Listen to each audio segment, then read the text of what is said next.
with your tongue, and the wind dragged in your lips before a braid flushes, spilling, without aspect, arresting in silence. How can I address this throne? Which is my Mary, my Christ, my beast? You cannot all enter me. My little body tells me it cannot take that you are many and changing. I seem to know this, but still in one time, one place dwell, in one state clear and weak, one shrinking word waiting on tender feet. When you encircle me, or are you here without passage, encircled? Listen, is this a passage between words? Your tongue moving when all the horns do not blow? Or is this between two voids, passing? Lord, are you the basin? So, thanks Kim for having me here. And it's been a real pleasure to be with Stephanie and Kim for most of the day. There is the one book. If you want more books, just talk to me and I'll mail them to you. And as with Stephanie, you can then mail back whatever you want. A weird thing happened to make me not have them, and I usually do have them. And I'm going to try to be mindful of the audience. And last time I read at a university, I know I used this anecdote last time Scott was here, but a guy walked out twice.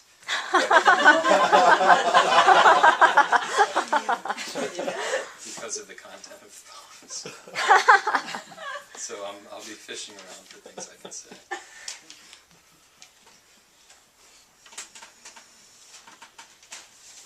What I like about that story is you came back for more, to get double insulted. Yeah. No, I still hate it. I'm going to complain to the bookstore manager now.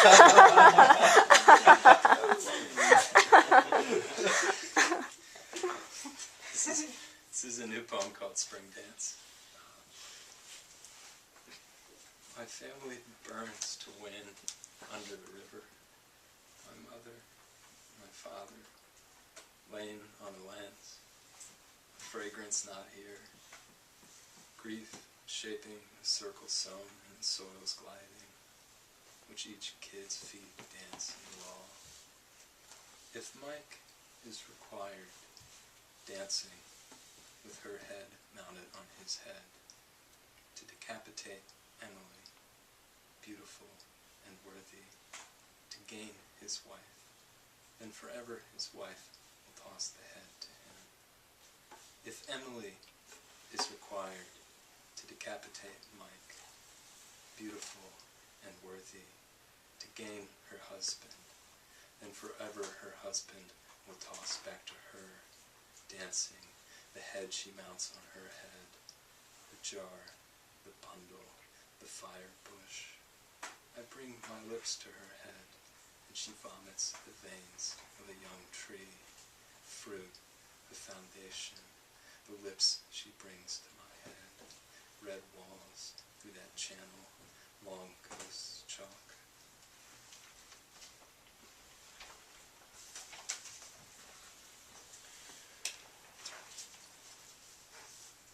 Actually, I guess I should just read maybe from the book that I have.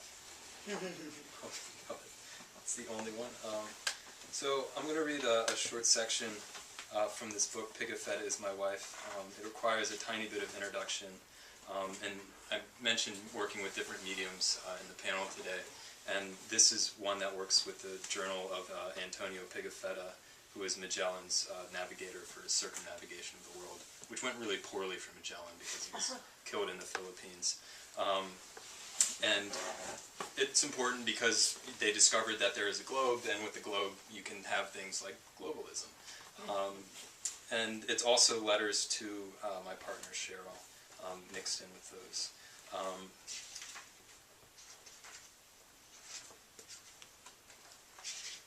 and I'll just read from the beginning.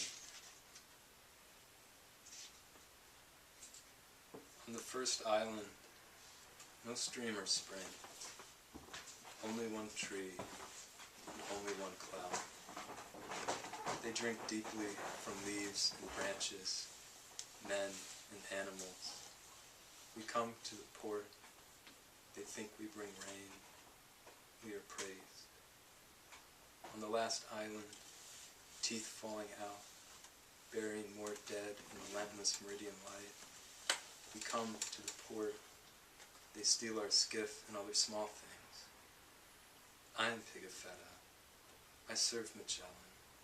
I'm telling you this story in several tongues, and I am from hell, or perhaps someplace closer. Here, to be exact, or silently our holds full of silver fish through the strait of 11,000 angels, or between us and the hurricane, the fires held, the forms of three saints. Dear Cheryl, listen, when one dies, husband or wife, the other lies on the corpse, foot to foot, hand to hand, mouth to mouth, while the dead one's hair is cut. For what seems like a long time, we are 600 miles apart. The living are not without the dead, and the dead are still changing.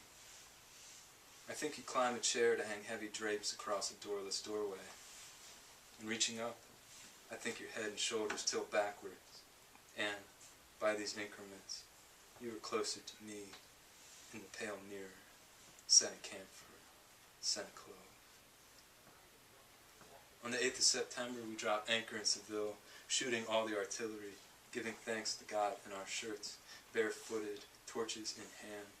Before even halfway across the world, we were drinking yellow water, eating crumbs full of maggots, smelling mouse urine, eating sawdust, gums growing over our teeth, eating leather from the shrouds. Of course I write a book for cardinals and kings. Of course we die. 18 men land in Seville, and a cargo of clothes pays for the rest.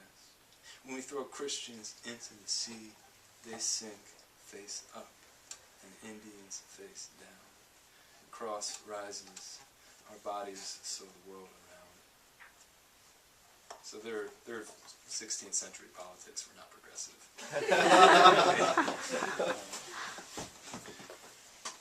Science Museum. Thousands of thin metal pins sliding through a board large enough to lie down on, and you did, to see your body's impression and what it displaced. Dear Cheryl, things give. Sometimes I steer the car in my bedroom through the day's wreckage, and you were slender enough to lie between the double yellow stripe that divides the night in half. Past all points, lost, where cartographers draw a terror. You stand up, and even though it has betrayed you, you look at the steel outline of yourself. You smell bay leaves and pork ribs from your mother's soup pie. You want to get back in. Read two more from this. And where does Magellan's body molder, knee notched by a Moorish lance? So as not to forget us, those who kept his corpse will trade it for nothing. On an island past Palamon, eating veal, capons, peacocks, fish, coconut, vinegar, trees, bread. Elsewhere, poison. Elsewhere, the whale bursts through the waves and swallows the circling rook. The rook flies through the corridors of the whale and into its heart, eats it, and lives there. We cut giant slabs of flesh from the whale and find the rook at its core like a pearl in a pumpkin. The rook has teeth, black skin, white feathers. It and its eggs are also good to eat. It's 3:53 in the morning. Everyone else is sleeping. And I'm thinking about what you can't eat. Bread, cheese, red meat, nothing spicy, certain beans. You were below 80 pounds. Also what you can't drink. Beer, wine, gin.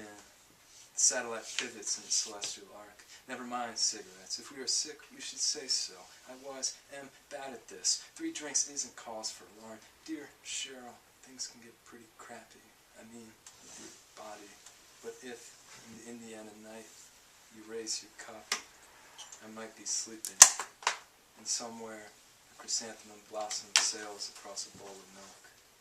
Cheryl, if you raise your cup, I will lay it down on this silver raft, this mirror, let it drift. I'll just read one or two more poems. I don't know if I have anything that I can read that's not horribly upsetting.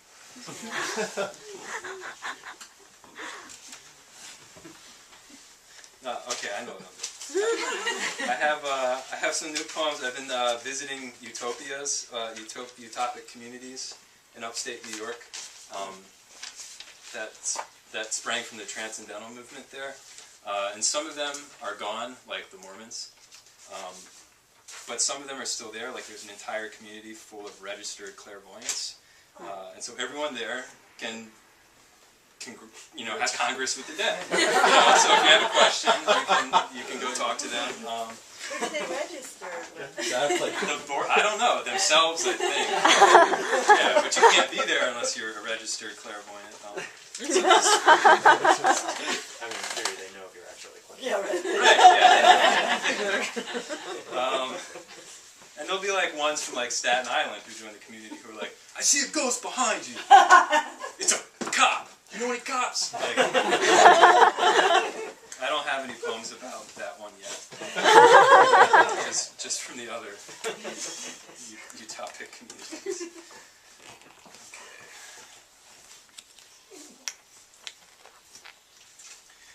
Utopia.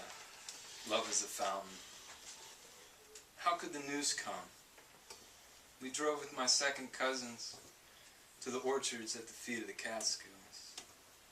We cut 3 names into a tree. And when I burned my wrist in the cannery, so badly it began to bubble, you were there with a bucket of cold water.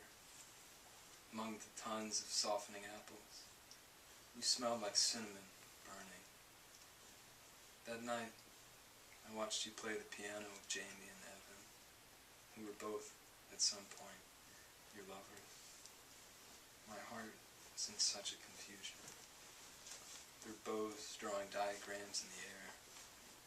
This moment, so close to prayer. That's from the Oneida community who practice sexual communism and incest. So we'll try to leave the incest out. Poems over here.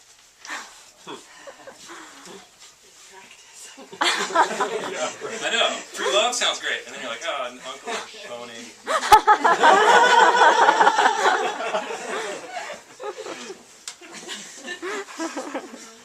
I don't think I'm going to find the right poem to end on.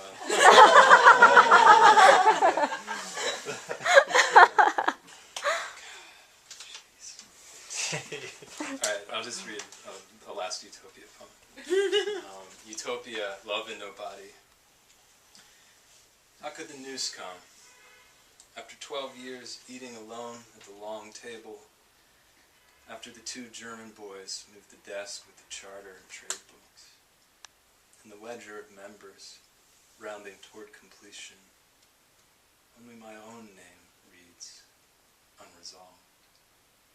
When I pray, I feel it's like a stream of water breaking on the stones, the mist rolling through these rooms, behind some greater plunging water.